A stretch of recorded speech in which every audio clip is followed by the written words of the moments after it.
Imagine a killer entering your home while your family sleeps. Not to rob you, not to threaten you, but to wait. To stand silently in the darkness for hours. Watching, listening, knowing exactly what they are about to do. Now imagine that by sunrise, 8 people are dead, including 6 children. No witnesses, no fingerprints, no arrest. And more than 100 years later, nobody knows who did it. But what makes this case truly terrifying is that investigators believe it may not have been the killer's first time, or their last. This is the chilling mystery of the Villisca Axe murders, and it remains one of the most horrifying unsolved crimes in American history. In 1912, Villisca, Iowa, was home to fewer than 3,000 people. It was quiet, safe, the kind of town where everyone knew each other. At the center of the community was the Moore family. Josiah Moore, his wife Sarah, and their 4 children, Herman, Catherine, Boyd, and Paul. Friends described them as hardworking and respected.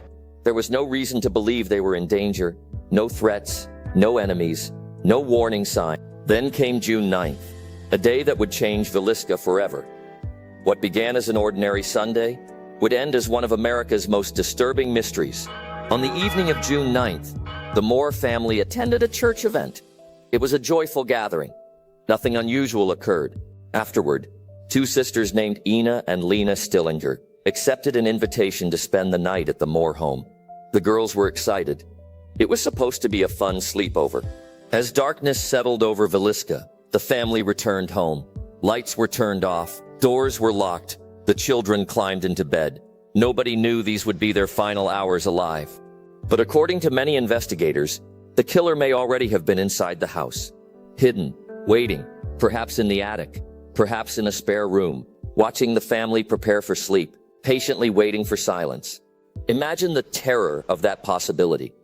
A stranger standing only feet away, unseen, for hours. Sometime after midnight, the killer began moving through the house.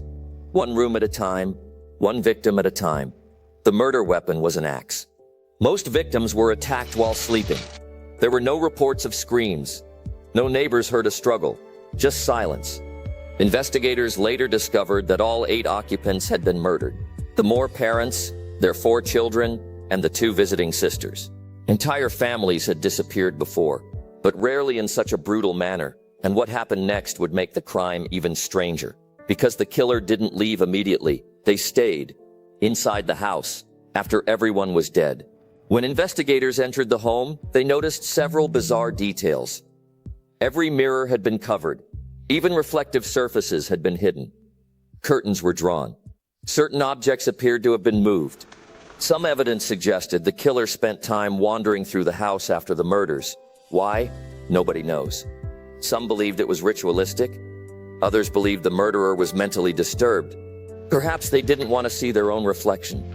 Perhaps they didn't want the victims looking back. Or perhaps there was another explanation entirely. To this day, nobody can say for certain, but these strange actions transformed the case from a murder investigation into something that felt almost supernatural, and the town was about to discover the horror. The next morning, something felt wrong. The Moore family hadn't come outside. Morning chores remained unfinished. The house was unusually quiet. Concerned neighbors approached the home. Knocks went unanswered. Eventually, someone entered. What they found shocked them. Within hours, news spread across Villisca. Crowds gathered. Reporters arrived. People desperately searched for answers, but the crime scene quickly became contaminated. Hundreds of curious residents entered the home. Evidence was moved. Potential clues were destroyed. And with every passing hour, the killer slipped further away. Police investigated numerous suspects. One businessman, several drifters, even members of the community. But one suspect stood out, a traveling minister named George Kelly. Kelly displayed disturbing behavior and later confessed to the murders.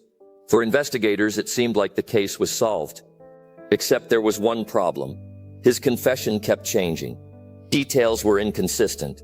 Some experts believed he suffered from severe mental illness. Others believed he was simply seeking attention.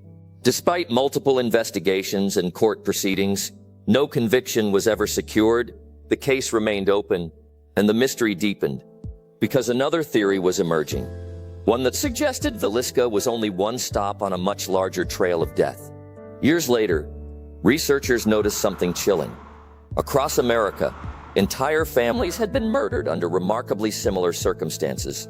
Night attacks, axes, families killed in their sleep, homes located near railroad tracks.